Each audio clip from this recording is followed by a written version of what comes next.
അതെ, പെട്ടെന്നൊരു ചക്ക വേവിച്ച് തിന്നാൻ കൊതി തോന്നി കേട്ടോ. നല്ല ഈ മഴയത്തൊക്കെ നിന്നപ്പോൾ ഒരു ചക്ക വേവിച്ചൊക്കെ തിന്നാൻ നല്ലതായിരുന്നു തോന്നി. അന്നേരമാണ് ഓർത്തത് നാട്ടിൽ നിന്ന് അമ്മയൊക്കെ വന്നപ്പോൾ കുറച്ച് ചക്ക ഉണങ്ങിക്കൊണ്ട് വന്നിട്ടുണ്ടായിരുന്നു. അതിനെ ഞാൻ എടുത്ത് വെള്ളത്തിലിട്ട് ഏകദേശം ഒരു 2 മണിക്കൂറായിട്ട് ഇത് വെള്ളത്തിലിട്ടതാണ്. അവര് ചക്ക ഇത് പുഴുങ്ങിയിട്ട് നമ്മൾ കപ്പയൊക്കെ ഉണങ്ങുന്ന പോലെ വെയിലത്ത് വെച്ച് ഉണങ്ങി എടുത്തോണ്ട് വന്നതാണ്. നന്നായിട്ട് കഴുകിയതാണ്. കഴുകി ഞാൻ ഒരു 2 മണിക്കൂർ വെള്ളത്തിലിട്ട് വെച്ചിട്ടുണ്ടായിരുന്നു. ഇതിനെ ഞാൻ ഇനി കുക്കറിലിട്ട് ഒന്ന് വേവിച്ചെടുക്കും. ഒന്ന് വെന്ത് കഴിയുമ്പോഴത്തേന് പിന്നെ നമ്മൾ ചക്ക വേവിക്കുന്നത് പോലെ തന്നെ അതിന്റെ അരപ്പിട്ട് നമുക്ക് വെന്തെടുക്കാം. ഞാനിത് ചക്ക വേവിച്ചിട്ട് നിങ്ങളെ കാണിക്കാം എങ്ങനെയാ ഇരിക്കുന്നതെന്ന്. ഓക്കെ,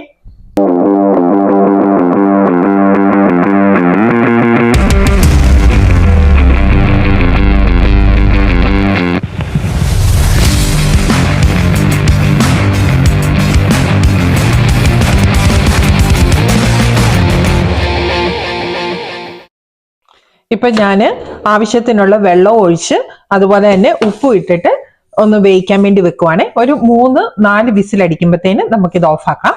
ചക്ക വെന്ത് വരുമ്പോഴത്തേന് നമുക്ക് അതിന്റെ അരപ്പ് റെഡിയാക്കാവേ.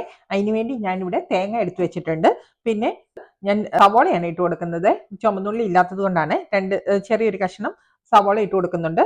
അതുപോലെ തന്നെ 2-3 വെളുത്തുള്ളി ഇട്ട് കൊടുക്കുന്നുണ്ട്. പിന്നെ ഇട്ട് കൊടുക്കുന്നത് കാന്താരി മുളക് ഉണങ്ങിയതാണ് ഞാൻ ഇട്ട് കൊടുക്കുന്നത്. ഇത് കണ്ടോ, കാന്താരി മുളക് ഉണങ്ങി കൊണ്ടുവന്നതാണ് നാട്ടിൽ നിന്ന്. അപ്പം അത് ഇട്ട് കൊടുക്കുവാണ്. നിങ്ങളുടെ കയ്യിൽ പച്ചമുളക് ഉണ്ടെങ്കിൽ പച്ചമുളകാണേലും ഇട്ടാൽ മതി കേട്ടോ. ഞാൻ ഇച്ചിരി എരിവ് വേണ്ടത് കൊണ്ട് കാന്താരി മുളകാണ് ഇട്ട് കൊടുക്കുന്നത്. ഇത് കണ്ടോ. പിന്നെ കുറച്ച് മഞ്ഞൾപ്പൊടിയൂടെ ഇട്ടിട്ട് നമുക്കൊന്ന് ഒതുക്കിയെടുക്കാം. ഒത്തിരി അങ്ങ് അരഞ്ഞു പോകണ്ട കേട്ടോ, ജസ്റ്റ് ഒന്ന് ക്രഷ് ചെയ്തെടുത്താൽ മതി. അതെ, ഇപ്പം ചക്കതാ ഇതാ വെന്ത് വന്നിട്ടുണ്ടേ.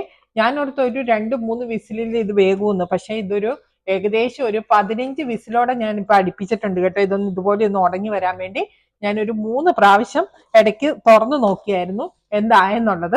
ഇത് കണ്ടോ, ഇപ്പം ഇങ്ങനെ വെന്ത് വന്നിട്ടുണ്ട്. ഇടയ്ക്ക് ഞാൻ വെള്ളം ഒഴിച്ചു കൊടുത്തിട്ടുണ്ടായിരുന്നു കേട്ടോ, കുക്കറിന്റെ അടിക്ക് പിടിക്കാതിരിക്കാൻ വേണ്ടി.